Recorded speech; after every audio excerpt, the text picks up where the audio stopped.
thank you for that beautiful introduction. I could not be prouder of everything you've done in your time with the Obama Foundation. And of course, I couldn't be prouder of all of you in the graduating class of 2020, as well as the teachers and the coaches, and most of all, parents and family who guided you along the way. Now, graduating is a big achievement under any circumstances.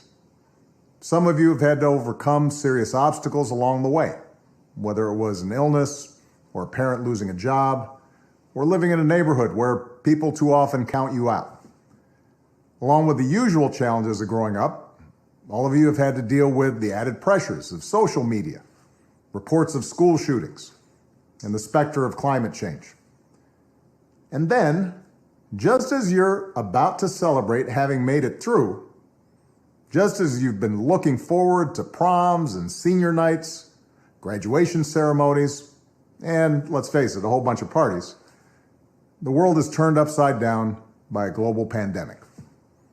And as much as I'm sure you love your parents, I'll bet that being stuck at home with them and playing board games or watching Tiger King on TV is not exactly how you envisioned the last few months of your senior year. Now, I'll be honest with you. The disappointments of missing a live graduation, those will pass pretty quick. I don't remember much of my own high school graduation. I know that not having to sit there and listen to a commencement speaker isn't all that bad. Mine usually go on way too long. Also, not that many people look great in those caps, especially if you have big ears like me.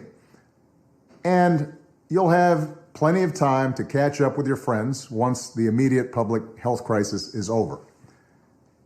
But what remains true is that your graduation marks your passage into adulthood, the time when you begin to take charge of your own life. It's when you get to decide what's important to you, the kind of career you want to pursue, who you want to build a family with, the values you want to live by. And given the current state of the world, that may be kind of scary. If you'd planned on going away for college, getting dropped off at campus in the fall, that's no longer a given.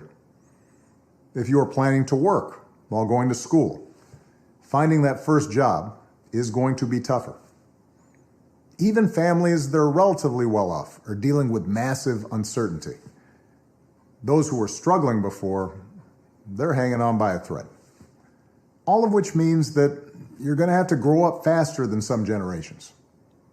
This pandemic has shaken up the status quo and laid bare a lot of our country's deep-seated problems, from massive economic inequality to ongoing racial disparities to a lack of basic health care for people who need it. It's woken a lot of young people up to the fact that the old ways of doing things just don't work. That it doesn't matter how much money you make if everyone around you is hungry and sick, and that our society and our democracy only work when we think not just about ourselves, but about each other. It's also pulled the curtain back on another hard truth, something that we all have to eventually accept once our childhood comes to an end. You know, all those adults that you used to think were in charge and knew what they were doing, turns out they don't have all the answers. A lot of them aren't even asking the right questions. So if the world's going to get better, it's going to be up to you. That realization may be kind of intimidating, but I hope it's also inspiring. With all the challenges this country faces right now, nobody can tell you, no, you're too young to understand, or this is how it's always been done. Because with so much uncertainty, with everything suddenly up for grabs, this is your generation's world to shape. Since I'm one of the old guys, I won't tell you what to do with this power that rests in your hands, but I'll leave you with 3 quick pieces of advice. First, don't be afraid. America's gone through tough times before. Slavery, civil war, famine, disease, the Great Depression, and 9/11. And each time, we came out stronger. Usually because a new generation, young people like you, learned from past mistakes and figured out how to make things better.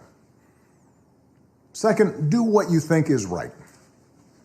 Doing what feels good, what's convenient, what's easy, that's how little kids think. Unfortunately, a lot of so-called grown-ups, including some with fancy titles and important jobs, still think that way, which is why things are so screwed up. I hope that instead you decide to ground yourself in values that last, like honesty, hard work, responsibility, fairness, generosity, respect for others. You won't get it right every time. You'll make mistakes, like we all do.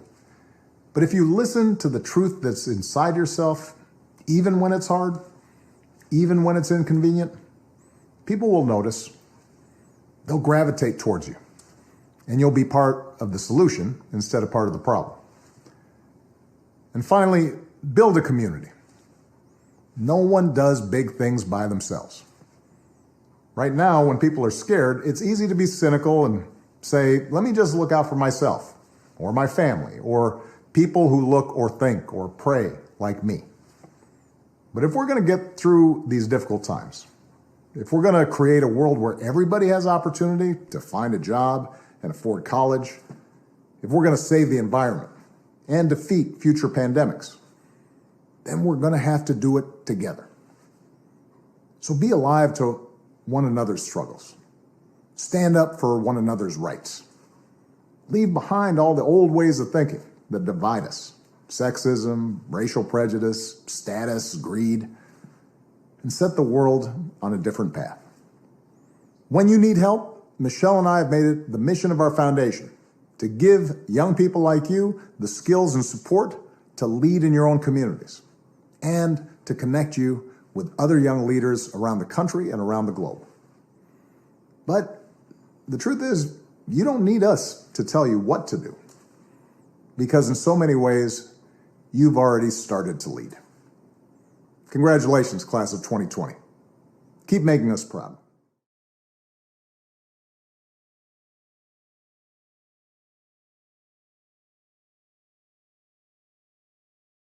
Congratulations to the class of 2020 and to all the educators, parents, friends, and mentors who helped you reach this milestone. The coronavirus has given you a graduation you will never forget, and it's released you into an uncertain future. I urge you to embrace the challenge. The world needs you. Your country needs you. Even before the outbreak, you knew you were entering a world of growing inequalities and divisive tribalism, with people pulling away from those who are different from them.